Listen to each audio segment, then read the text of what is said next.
Lumampas at pumaibabaw sa mga ulap ang makapal na usok na ibinuga na isang bulkan sa Kamchatka, Russia. Itong unang pagsabog ng bulkan makalipas ang 4 hanggang 6 na siglo. Tinitignan kung tila nagising ang bulkan kasunod ng magnitude 8.7 na lindol na nangyari rin sa Kamchatka noong nakaraang linggo, na dahilan kaya itinaas ang tsunami warning sa iba't ibang bansa. Umabot ang ash plume sa taas na 6,000 metro at papuntang silangan. Ayon po yan sa Ministry for Emergency Services ng Russia. Magbibigay ng libreng sakay ang DOTR sa mga pasaherong magkakaroon ng issue sa pilot run ng cashless payment sa MRT. Ayon sa Transportation Department, inireklamo ng ilang pasahero na nasisingil sila ng maximum fare na 28 pesos. At dahil sa system issues kapag nag-tap out sa exit turnstiles. Bilang solusyon, bibigyan ng mga apektadong pasahero ng non-expiring single journey ticket para sa kanilang susunod na pagsakay. Kailangan lang nilang magpakita ng patunay na nabigo ang transaksyon. Humingi rin ng pangunawa ang DOTR sa mga naranasang problema ngayong pilot run ng cashless system. Pinaigting ng Department of Education ang kampanya kontra bullying sa mga paaralan sa paglagda ni Secretary Sani Angara sa Revised Implementing Rules and Regulations ng Anti-Bullying Act of 2013. Alinsunod dito, magkakaroon ng maagang intervention at mas malinaw na proseso sa pagresolba ng mga kaso ng bullying sa mga pampubliko at pribadong paaralan, pati na Community Learning Center. Magtatalaga rin ng Learner Formation Officer na siyang magiging unang contact point sa pagtugon at pag-iimbestiga sa mga reklamo. Hindi lamang pisikal na pananakit ang iimbestigahan, kundi maging ang mga tinukoy na senyales ng bullying tulad ng paulit-ulit na pananakot, cyberbullying, diskriminasyon batay sa kasarian o relihiyon, at mga aksyong nagdudulot ng matinding epekto sa emosyonal na katayuan ng isang tao.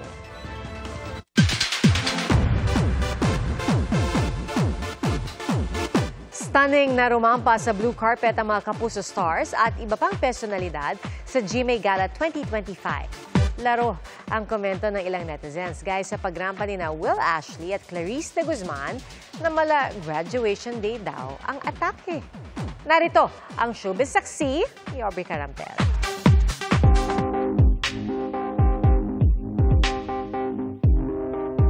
Truly worth the wait para sa fans ang pagrampa ng PBB Celebrity Collab Edition housemates sa blue carpet ng GMA Gala 2025. Agaw pansin ang mga dumating in pairs, kagaya nina Dustin Yu at Bianca De Vera. Hindi rin nagpahuli ang pamilya de Guzman, ang mom and son duo na sina Will Ashley at Clang de Guzman na nilaro ng netizens dahil tila graduation lang ang peg. Biro ni Will, bring your mom to school ang atake. Agree naman si Clang na pinanindigan ang pagiging proud na mom kay Will. Sina Mika Salamanca at Brent Manalo, elegant in white. Pero biro ng fans, sa kasalan na ba ang bagsak? Meron na kasi silang pari na gagampanan ng isa pang housemate na si Vince Maristella. And to complete the wedding, naroon si Ninang Cara David. Kilig din ang hatid ni na Josh Ford at Kira Ballinger behind the scenes. Dahil ang birthday girl, may special surprise pala from Josh himself. May ayuda rin ang As Ralph sa fans nang i-compliment mismo ni Ralph ang other half ng love team. Sobrang ganda, kita-kita, sobrang bagay ng kulay sa kanya. The bromance continues naman sa Team Millie, aka Michael Sager at Emilio Daez. Siyempre, di pa huhuli sa face card ang Sangre Stars.